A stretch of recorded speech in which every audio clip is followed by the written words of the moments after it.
दोस्तों, जो कुछ उस रात हुआ शायद मैं पूरी जिंदगी नहीं भूल पाऊं। बस यूं समझ लें कि जैसे उसने वो चीज मेरे हाथ में दी, मेरे रोंगटे खड़े हो गए। और वो सिर्फ शुरुआत थी। मेरा नाम इरम है। मैं एक खुद मुख्तार ख्वाब देखने वाली 22 साल की लड़की हूं। मेरे बारे में सब कहते हैं ये लड़की कुछ और ही है। न चाल आम है, न नजर। जब मैंने 12वीं के इम्तहानात दिए तो घर में फैसला हुआ कि आला तालीम के लिए मुझे शहर भेजा जाए, लेकिन अकेले रहना माँ बाप को मंजूर ना था। इसलिए मेरे साथ भेजा गया मेरा कजन रेहान। रेहान हम उम्र, ज़हीन, खामोश तबा, लेकिन उसकी आंखों में कुछ था। इंसान ऐसा जो हर वक्त कुछ कहता था मगर लफ्जों में नहीं। उसका अंदाज इतना ख्याल रखने वाला था कि कभी कभी मेरा दिल खुद सवाल करने लगता, क्या सिर्फ कजन है या कुछ और। हम लाहौर के नवाही इलाके गुलजार पॉइंट में एक छोटे से अपार्टमेंट में शिफ्ट हो गए। वो जगह छोटी थी मगर जैसे हर दीवार में कहानियां छुपी हूं। हमने वो घर अपने जैसा बना लिया, चीजें तरतीब दी, किचन में मिलकर खाना बनाया। रेहान हमेशा मेरे साथ रहा जैसे कोई साया, कभी खामोश, कभी मुस्कुराहट भरा।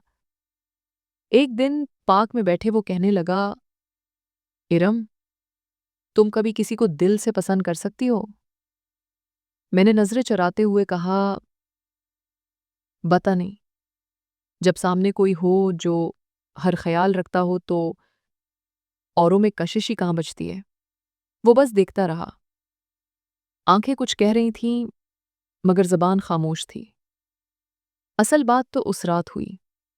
गर्मी अपने उरूज पर थी। हम दोनों रात देर तक पढ़ते रहे।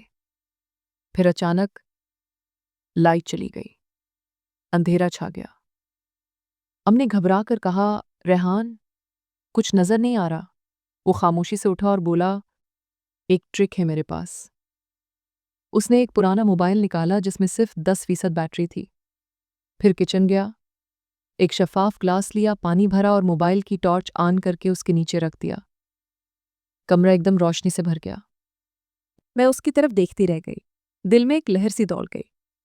मैं बोली, रेहान, तुम तुम तो जादूगर हो क्या? हम दोनों जोर से हंस पड़े, लेकिन वो हंसी कुछ और थी। रेहान बोला, चलो बाहर चलते हैं, हवा में शायद कुछ सुकून हो। हम गली में निकले। आसमान पर सितारे, हल्की हवा और चारों तरफ खामोशी।